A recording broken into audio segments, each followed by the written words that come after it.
बड़ी खबरें हैं। रशिया से एक बहुत खौफनाक खबर आई है। वहां पे बहुत बड़े पैमाने पर दहशतगर्दी का वाकया हुआ है और बहुत खून बहा है। रशिया में 20 साल के बाद इतना बड़ा दहशतगर्दी का वाकया हुआ, वो मैं आपको बताता हूं। लेकिन पहले पाकिस्तान के अंदर से कुछ खबरें हैं। सबसे पहले तो मैं आपको यह बताऊंगा किस तरीके से पाकिस्तान की अशराफिया जो है वो कंट्रोल करती है चीज़ों को। यानी वो आरोज जिनके बारे में हाई कोर्ट ने यह कहा कि ये आरोज किसी सूरत भी साफ और शफाफ इलेक्शन नहीं करवा सकते, लिहाजा अदलिया के आरोज लगाए जाएं जैसे होता है हमेशा। लेकिन फिर ब्यूरोक्रेट्स को आरोज लगाने के लिए कादी फायद ईसा साहब ने एक सहूलत फराम की सुप्रीम कोर्ट ऑफ पाकिस्तान से, और फिर आरोज लगे कादी फायद ईसा साहब के फैसले के बाद। तो जो आरोज लगे, उन्होंने जो गुल खिलाए वो आपके सामने है। और अभी तक ऐसा ही किया जा रहा है कि आरओ बैठता है, चंद घंटे के अंदर गिनती मुकम्मल करता है लाखों वोटों की, और एक सीट जीते हुए को हरा के और जो दूसरा हारा हुआ उसको जिता देता है। तो लगातार ये कार्रवाइयां अभी तक डाली जा रही हैं। अब मैं आपके सामने एक नई चीज रखता हूं। एक और आरओ ने एक और कारनामा कर दिया है, और वो कारनामा क्या है जरा ये देखिए आप। ये डॉन के ऊपर खबर छपी है, वहां से मैंने ये खबर उठाई है और इसकी तफसीलात मैं आपके सामने रख देता हूं। ये एक सीट है जी नवाब शाह की, जिसको पहले आसिफ अली जरदारी साहब ने जीता था, या उनको जितवाया गया था, जैसे भी है। अब सिंध में तो इलेक्शन जैसा होता है वो आप सब अच्छी तरह जानते हैं। अब नवाब शाह से आसिफ अली जरदारी साहब के सदर पाकिस्तान मुंतखब होने के बाद एक नशिस्त खाली हो गई। वहां से आसिफा भुट्टो जरदारी, जो जरदारी साहब की छोटी बेटी हैं आसिफा जरदारी, उनको इलेक्शन लड़वाने का फैसला किया गया। खातून अव्वल का स्टेटस भी उनके पास ही है, क्योंकि खातून अव्वल या तो आपकी अहलिया होती हैं, अगर वो मौजूद नहीं है तो फिर आपकी बेटी खातून अव्वल हो सकती है। तो ये खातून अव्वल का स्टेटस भी इनके पास है, और यही इलेक्शन लड़ने जा रही है कौमी असम्बली का जनरल इलेक्शन। अब यहां पे कोशिश की जा रही थी कि तमाम उम्मीदवारों को बिठा दिया जाए उनके हक में, और बिला मुकाबला यानी इलेक्शन लड़े बगैर सदर पाकिस्तान आसिफ अली जरदारी और चेयरमैन पीपल्स पार्टी बिलावल जरदारी, इनकी बहन आसिफा जरदारी को यह इलेक्शन जितवा दिया जाए। अच्छा, अपोजिशन उम्मीदवारों पे काफी जोर डाला गया। बाकी उम्मीदवारों को सबको कहा गया कि आप बैठ जाएं, इस इलेक्शन को वैसे ही जाने दें, इसका मुकाबला नहीं करना चाह रहे हम। तो इसमें जब उम्मीदवारों ने बैठने से इनकार कर दिया तो टोटल 11 उम्मीदवार मैदान में आए थे आरओ के सामने। उनमें से एक उम्मीदवार खुद आसिफा जरदारी साहबा है, जरदारी साहब की बेटी, और 3 उनके कवरिंग कैंडिडेट्स हैं। 3 कवरिंग कैंडिडेट उनके अपने हैं, यानी वो पाकिस्तान पीपल्स पार्टी के अपने लोग हैं, और उनके अलावा 8 दीगर लोग मौजूद थे। तो वो सारे के सारे जो है उनके कागजात नामजदगी मुस्तरद कर दिए गए हैं। तमाम उम्मीदवारों के कागजात मुस्तरद कर दिए। 11 की लिस्ट मौजूद है, और उनमें जो एक्सेप्ट किए गए हैं कागजात नामजदगी वो सिर्फ 3 है, और बाकी सारे के सारे जो है वो रिजेक्ट कर दिए गए हैं। यानी 7वां पेपर आसिफा भुट्टो जरदारी का है एक्सेप्टेड, और उसके बाद नीचे वाले आखिरी 2 जो हैं वो उनके कवरिंग कैंडिडेट हैं। एक कोई सलंगी साहब हैं और एक और कोई गुलाम सरवर साहब हैं। ये लोग जो है इनके एक्सेप्ट किए गए हैं, बाकी सारे के सारे रिजेक्ट कर दिए गए हैं। अब वो कौन लोग हैं जिनके कागजात रिजेक्ट किए गए हैं, जिनको इलेक्शन नहीं लड़ने दिया जा रहा, अब ये कोर्ट में जाएंगे, देखें फिर क्या होता है। लेकिन पहले मैं आपको बताऊंगा जरदारी साहब के खानदान में कौन कौन इस वक्त ओहदों के ऊपर बराजमान है। मेन लोग बता रहा हूं, दूर दराज के बाकी सब नहीं बता रहा, मेन लोग थोड़े से बता देता हूं आपको। फरियाल तालपुर साहिबा जो है वो सिंध की करता धरता है और रुकन सूबाई असम्बली है। आजरा पिचियो जो है वो सूबाई वजीर सेहत हैं। मीर मुनव्वर तालपुर जो है फरियाल तालपुर के शौहर हैं। अच्छा, इसके बाद जी आसिफ अली जरदारी खुद आपके सामने सदर पाकिस्तान है। बिलावल जरदारी अभी वजारत से उतरे हैं और इस वक्त उनके पास हुकूमत की बात दौर एक तरह से उन लोगों के हाथ में, उनके बगैर हुकूमत चल नहीं सकती। आसिफा जरदारी भी कौमी असम्बली का इलेक्शन लड़ रही हैं, तो उनके जो फुप्पा हैं वो भी असम्बली में मौजूद होंगे। तो इस तरह जरदारी साहब की फैमिली जो है वो ज्यादातर यहीं पे है। अब जो 11 उम्मीदवारों ने अपने कागजात नामजदगी जमा करवाए थे, आरओ है जी अली शेर जमाली। इन्होंने कमाल किस्म का काम करते हुए ज़िमनी इंतखाबात में कागजात नामजदगी मंजूर नहीं किए आसिफा जरदारी के तमाम मुखालिफ उम्मीदवारों के, बकौल डॉन अखबार के, और 7 के जो है वो मुस्तरद कर दिए। इसमें पाकिस्तान तहरीक इंसाफ के हमायत याफ्ता उम्मीदवार जिनका मुकाबला मुतवक्के था आसिफा जरदारी से, सरदार शेर मोहम्मद रिंद, इनके कागजात नामजदगी मुस्तरद कर दिए गए हैं। और अब ये लोग अदालतों में जाएंगे, धक्के खाएंगे, देखते हैं क्या होता है। लेकिन ये सूरत चल रही है। अली अमीन गंडापुर के हवाले से एक खबर है, और बार बार लोग इसके ऊपर सवाल उठाते हैं, तो ये मामला मैं आपके सामने रख देता हूं। एक्चुअली है क्या, अली अमीन गंडापुर पाकिस्तान तहरीक इंसाफ के हमायत याफ्ता उम्मीदवार है, इमरान खान साहब के साथी हैं। इन लोगों ने आज़ाद हैसियत में इलेक्शन लड़ा। खैबर पख्तूनख्वा में सारी फस्तायत के बावजूद, तमाम तरह हथकंडों के बावजूद पाकिस्तान तहरीक इंसाफ के हमायत याफ्ता उम्मीदवार इतनी बड़ी तादाद में जीत गए कि उन्हें मखसूस नशिस्तें नहीं मिली। इसके बावजूद वो हुकूमत बनाने में कामयाब हो गए। यानी जो सादा अक्सरियत है वो उन्होंने मखसूस नशिस्तों के बगैर ही हासिल कर ली है। अब उसके बाद अली अमीन गंडापुर वज़ीर आला बने। जैसे ही वो बने उनके ऊपर तनकीद शुरू हो गई। यानी उन तमाम लोगों ने तनकीद की जिन्होंने कभी मुराद अली शाह पे तनकीद नहीं की।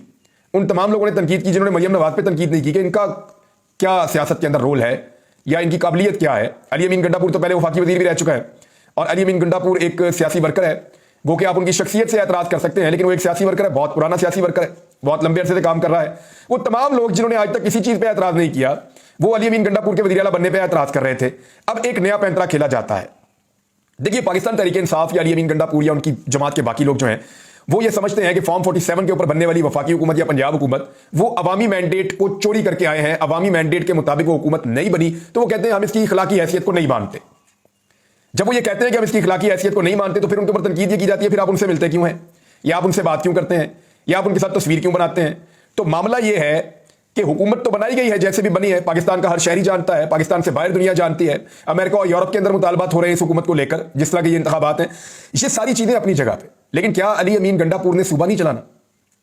यानी अगर अली अमीन गंडापुर मिलने से इनकार कर दिया, वो कहे मैं नहीं मिलता, ये हुकूमत गलत बनी है, तो सारे कहेंगे ये कैसा वज़ीर आला जो मुलाकात ही नहीं कर रहा।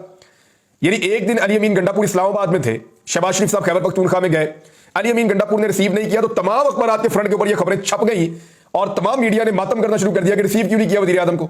तो उस तरफ ये कह रहे थे, अब अगर अली अमीन गंडापुर रिसीव करे तो वो कहेंगे लो जी उसको रिसीव कर दिया, ये रिसीव क्यों कर रहा है अगर नहीं मानता तो एक पंजाबी की मिसाल है कि आटा गुंदे हिल्दी क्यों है। मैं आपके लिए इसको सिंप्लीफाई कर देता हूं और ये जवाब सबके पास रहना चाहिए। अली अमीन गंडापुर या पाकिस्तान तहरीक इंसाफ का जो मौक़िफ़ है, जो मुझे समझ आया है, वो ये कहते हैं कि ये इखलाकी जवाब नहीं है इस हुकूमत के पास, इवन कानूनी और आईनी जवाब भी नहीं है इस हुकूमत के पास कि ये इक़्तिदार में बैठे। वो इसलिए कि आवाम के वोटों से नहीं बनी, ये मैंडेट चोरी करके आए हैं। लेकिन क्योंकि ये हुकूमत में बैठ गए हैं और उन्होंने हर चीज पर कब्जा कर लिया है, तो खैबर पख्तूनख्वा के वसाइल या खैबर पख्तूनख्वा का जो हक है उसको हासिल करने के लिए अली अमीन गंडापुर को इन्हीं से बात करनी पड़ेगी। यानी अगर वो आ रहे हैं, ऐसा नहीं है कि वो शौक से आगे इनके साथ बैठ के बात करते हैं। मैंने उन लोगों से बात की, वो कह रहे हैं अपना हक कैसे छोड़ें। खैबर पख्तूनख्वा की इतनी बड़ी आबादी है, उसका हक जो है वो वफाक के पास है, वहां पे आके हुकूमत चले चोरी करके बैठ गई, लेकिन उन्हीं से मिलकर अपना हक लेना पड़ेगा, अपने लोगों का हक लेना पड़ेगा, तो अपने हक को छोड़ नहीं सकते। लेकिन साथ साथ ये वो कह रहे हैं कि जिद्दोजहद हम जारी रखेंगे कि ये धांधली के नतीजे में मैंडेट चोरी करके आने वाले हुक्मरान हैं, ये लेजिटिमेट गवर्नमेंट नहीं है, इनके खिलाफ हम अपना एहतजाज भी करते रहेंगे और इनके खिलाफ तमाम फोरम, चाहे वो कानूनी है, अदालती हैं, आईनी है, एहतजाज के हैं, तमाम फोरम्स के ऊपर वो कह रहे हैं हम आवाज अपनी उठाएंगे। अब जनाब ये सूरत हाल है पाकिस्तान के अंदर पॉलिटिक्स की, कुछ चीज़ें और भी हैं इससे मुतालिक, मैं आपके साथ शेयर करूंगा ज़रूर नेक्स्ट वीलॉग में। लेकिन अभी कुछ बहुत बड़ी और ताज़ा खबर है जो मॉस्को से है। मॉस्को जी रशिया का दारुल हुकूमत है और वहाँ पे क्रेमलिन के पास जो बिल्कुल उनका मेन हब है, उसके लगभग 12 मील के फासले के ऊपर जो मॉस्को रिंग रोड है, उसके नज़दीक एक कॉन्सर्ट हॉल है, वहाँ पे एक बहुत बड़ा हमला हुआ है और ये एक दहशतगर्दी का हमला है। इसके हवाले से मुख्तलिफ खबरें मौजूद हैं और मुख्तलिफ दावे इसके बारे में किए जा रहे हैं। रूस के अंदर होने वाला पिछले 20 साल के अंदर ये सबसे बड़ा हमला है। इससे पहले जो हमला रूस में हुआ था वो बैसलन स्कूल अटैक था। ये एक स्कूल के ऊपर दहशतगर्दों ने हमला किया था। 31-32 दहशतगर्द थे जहां तक मुझे याद है। 2004 में सितंबर में ये हमला हुआ था और इस हमले के अंदर जो उस वक्त हलाकतें हो गई थी उसमें बच्चे बहुत बड़ी तादाद में थे, क्योंकि स्कूल था, वहां पे यरगमाल भी बनाया गया था लोगों को और बहुत देर तक ये एपिसोड चला था। दहशतगर्द मारे भी गए थे। तो 334 अफराद जो है वो इसके अंदर टोटल मारे गए थे, जिनमें बच्चों की बहुत बड़ी तादाद थी। 800 से ज्यादा लोग उसमें जख्मी हो गए थे। ये रूस की तारीख का एक बड़ा खौफनाक वाकया था। उसके बाद जो अब तक दहशतगर्दी का पिछले 20 साल में सबसे बड़ा वाकया हुआ है, ये वाकया गुज़िश्ता रोज हुआ, रशिया के अंदर हुआ और इसकी जिम्मेदारी आईएस ने यानी दाइश ने इसकी जिम्मेदारी कबूल की है। वाकया क्या है पहले मैं आपको ये बता देता हूं कि रूसी दारुल हुकूमत ने कॉन्सर्ट हॉल पर दहशतगर्दों ने हमला करके अब तक की इतला के मुताबिक 115 अफराद को हलाक कर दिया है और लगभग 180 प्लस 187 की तादाद आ रही थी थोड़ी देर पहले तक। इतने लोग वहां पर जख्मी हो गए हैं, शदीद जख्मी भी हैं बहुत सारे लोग और हलाकतों की तादाद में इजाफा भी हो सकता है। ये जो दहशतगर्द आए थे इनकी तादाद के हवाले से मुतजाद इतलात हैं, लेकिन जिन लोगों ने बराह रास्त अटैक किया है इनमें फौजी वर्दी के अंदर मलबूस 5 दहशतगर्द थे। वो अंदर दाखिल हुए, उन्होंने दस्ती बमों के साथ अटैक किया और बराह रास्त जो लोग वहां पे कॉन्सर्ट के लिए इकट्ठे हुए थे उनके ऊपर फायरिंग कर दी और बहुत देर तक वो फायरिंग करते रहे। खुदकार हथियार थे इनके बाद, ऑटोमेटिक वेपन्स के साथ इन्होंने फायरिंग की है। वहां पे उस वक्त जो लोग मौजूद थे उनकी तादाद है 6200, 6200 के करीब लोग वहां पे मौजूद थे। वहां पे एक सहाफी जो था उसके मुताबिक मुसल्लह अफराद ने ऑटोमेटिक वेपन्स के साथ, दस्ती बम के साथ और एक आग लगाने वाला उनके पास बम था, यानी वो एक ऐसा केमिकल यूज कर रहे थे जिसके बाद आग एकदम भड़क जाती थी और बहुत तेजी से फैल जाती थी और हर तरफ कॉन्सर्ट हॉल में आग फैल गई। दहशतगर्द हाल में मौजूद लोगों पर तकरीबन 20 मिनट तक गोलियां चलाते रहे और उसके बाद रेस्क्यू वाले आए, उन्होंने तहखाने से तकरीबन 100 लोगों को निकाला, उनको तिब्बी इमदाद दी है और बहुत खौफनाक सूरत हाल है, बड़े खौफनाक मनाजिर हैं वहाँ पे। अभी तक रेस्क्यू का काम जारी है और चंद दिन लग जाएंगे इस सारे काम के अंदर और सदर पुतिन को इसके बारे में फौरी तौर पर ब्रीफिंग दी गई। उनका रद्द-ए-अमल जो है वो बड़ा जरहाना उसके ऊपर आया है, लेकिन अमेरिका ने यह कहा है कि हमने पहले ही रूस को यह बता दिया था कि एक हमला होने वाला है। अमेरिका ने अपने शहरियों को खबरदार भी कर दिया था कि वो मॉस्को में और रूस के बड़े इलाकों में, खास तौर पे जो रश वाले एरियाज हैं या ऐसी तकरीबात जहां पे ज्यादा लोग इकट्ठे होते हैं वहां पे जाने से गुरेज करें। अमेरिका के पास ये इन्फॉर्मेशन पहले से मौजूद थी और अमेरिका कह रहा है कि हमने पहले से, वाशिंगटन से खबर आ रही है कि हमने पहले से रशिया को इसके बारे में वार्निंग दी थी और हमने पहले से बता दिया था कि दहशतगर्द ऐसी कोई कार्रवाई रूस के अंदर कर सकते हैं। और रूस में अमेरिकी सफारतखाने ने कहा था कि इनके पास रिपोर्ट्स हैं, उन रिपोर्ट्स की निगरानी कर रहा है कि इंतहा पसंदों के मास्को में बड़े इज्तिमात को निशाना बनाने का मंसूबा है। सफारतखाने में अमरीकी शहरियों को खबरदार किया था कि वो बड़े इज्तिमात से गुरेज करें। अच्छा, अब इसमें जो है वो रूस का भी एक रद्द-ए-अमल उस वक्त भी आया था और अब भी आया है। और उनका अच्छा, इसमें एक और चीज़ भी है कि इसराइल ने भी रशिया को एक धमकी दी है हाल ही में, और उसके बाद ये एक दहशतगर्दी का हमला हुआ है। याद रखिएगा कि ISIS के बारे में एक बात बार बार की जाती है कि ISIS मशरिक़ वुस्ता में मौजूद मुसलमान मुल्कों के ऊपर अटैक करता है, इराक में अटैक करता है, शाम में अटैक करता है, दीगर मुसलमान मुल्कों में अटैक करता है, लेकिन वो कभी भी ISIS को ऐसा नहीं देखा गया कि वो इसराइल में अटैक करे। तो बहुत सारे लोग इन खदशात का इजहार करते हैं कि ISIS की जड़ें इसराइल के साथ जाकर मिलती हैं। ये इल्ज़ाम इसराइल के ऊपर बार बार लगाया जाता है। तो इसराइल ने भी रशिया के बारे में बड़ा सख्त स्टेटमेंट दिया था, उसके बाद ISIS ने अटैक किया रशिया के अंदर। इसको इस एंगल से भी कुछ लोग देख रहे हैं, लेकिन अभी चीज़ें कहना कबल वक्त है, वक्त आएगा ये सारी चीज़ें सामने आ जाएंगी। एक चीज़ और याद रखिएगा कि डोनाल्ड ट्रंप जो इस वक्त सदारती उम्मीदवार हैं, अमेरिका में इलेक्शन लड़ रहे हैं, वो बार बार ये कह चुके हैं इससे पहले भी कि ISIS को बनाने में बराक ओबामा का किरदार था। बराह रास्त वो इल्ज़ाम लगा चुके हैं। उनका ये स्टेटमेंट गुज़िश्ता चंद दिनों से दोबारा खबरों की मार्केट के अंदर गर्म था, और उसके बाद ISIS ने जिम्मेदारी कबूल की है, दाइश ने, कि उन्होंने अटैक किया रशिया के अंदर कॉन्सर्ट हॉल पे, जिसके नतीजे में 115 लोग अब तक मारे जा चुके हैं। एक और खबर है इंटरनेशनली, मैं आपके सामने रख देता हूं, क्योंकि रफा के ऊपर अगर इसराइल अटैक करता है तो बहुत बड़े पैमाने पर दोबारा नुकसान होगा फलस्तीनी मुसलमानों का।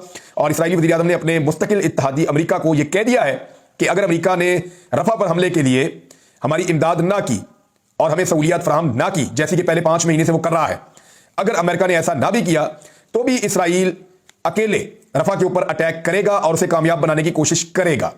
अच्छा, ये वो क्यों कह रहे हैं? क्योंकि एंटनी ब्लिंकन के साथ, वज़ीर ख़ारजा एंटनी ब्लिंकन है अमेरिका के, उनके साथ एक मुलाकात हुई है।